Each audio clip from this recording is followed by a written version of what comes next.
Hi guys, Namaste, and I hope all of you are doing great. Thank you so much for your emails and your support and the Facebook likes and all that.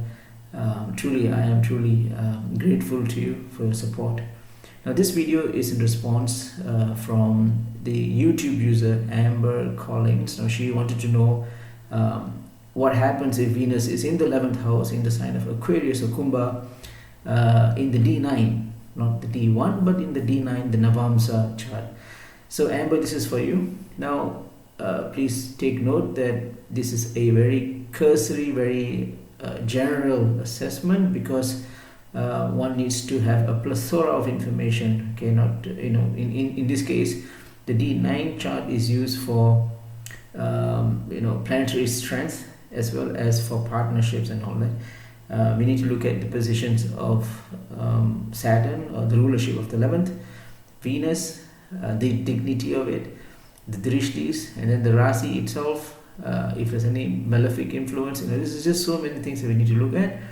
But this framework, although it's cursory and general, but it still implies. Okay, so now it's going to be, well, I'm going to give you two analysis here. One, if Venus is not well positioned, or some other effect of the 11th house, or some other problems that's going on, some affliction in the 11th house, or its lordship and whatnot.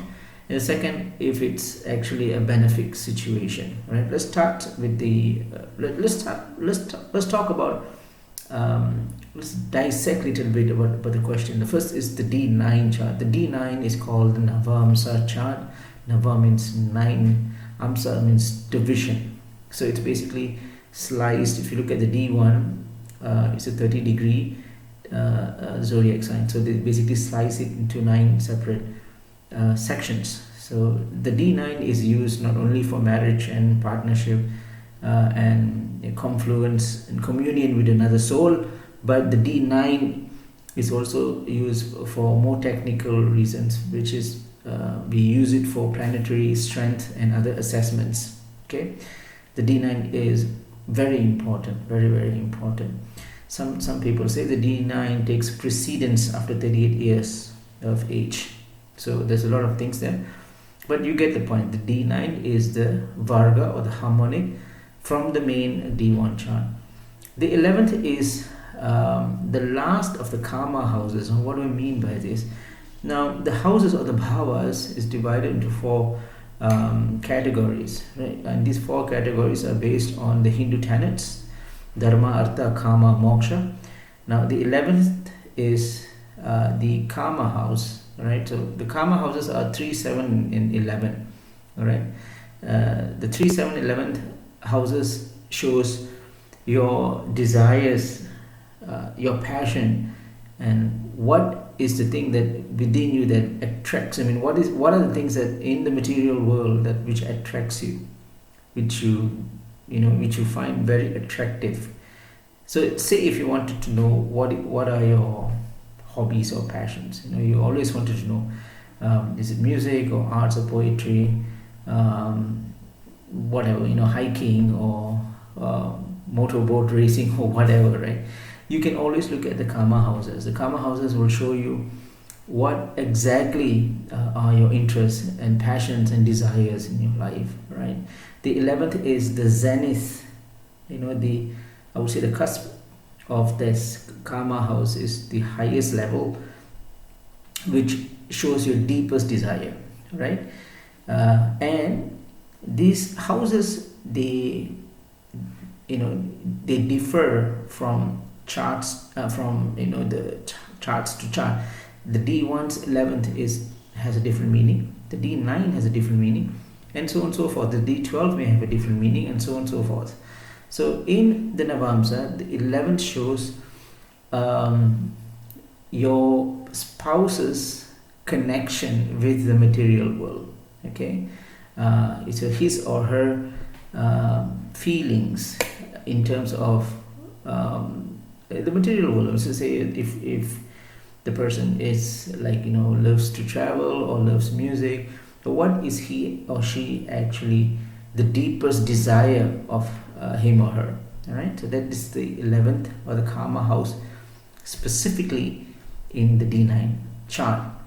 Then you have Aquarius, of course, is the lordship is ruled by Saturn. Saturn naturally rules Aquarius because Aquarius is a very laid back, like a very easy go, very person who has find life very very seemingly easy and comfortable. No matter where, in what particular situation they are, they find life relaxed, laid back. And having Saturn as the ruler has a good reason, because Saturn will teach people who are in the Rasi of Aquarius, who are laid back, that the life is not exactly laid back. Life has a lot of impediments.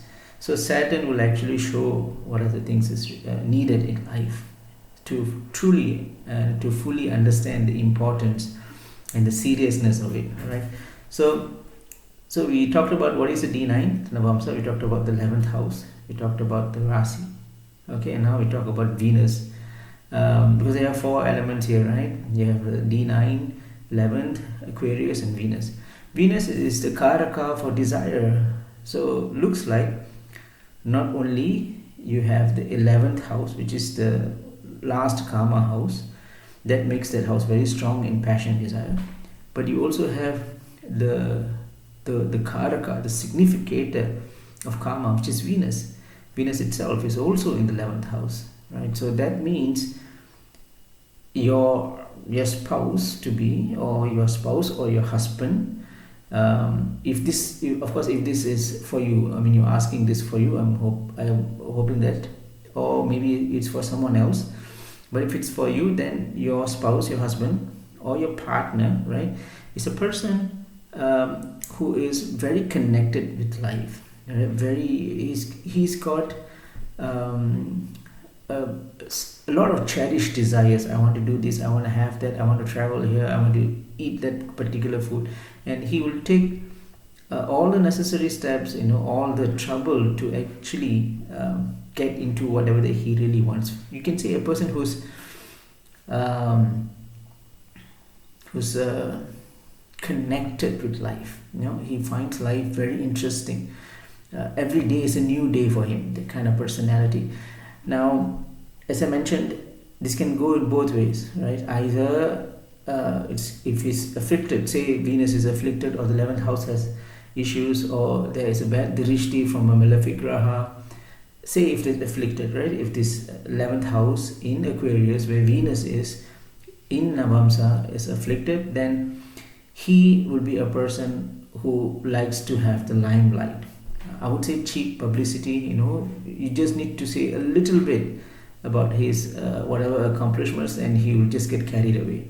A person who blows and puffs up with just a little small appreciation, and of course this is not very welcoming in terms of marriage, because he is always looking for someone to say something. Oh, you look great today, or you've done a great job, or you're being an exemplary person, or you just keep praising the person.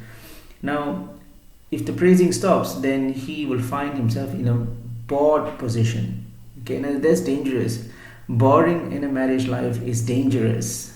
It's very dangerous, because boredom detaches a person from something. When you're bored, you want to do something else. So you detach from whatever the way you're doing, and then you seek something new.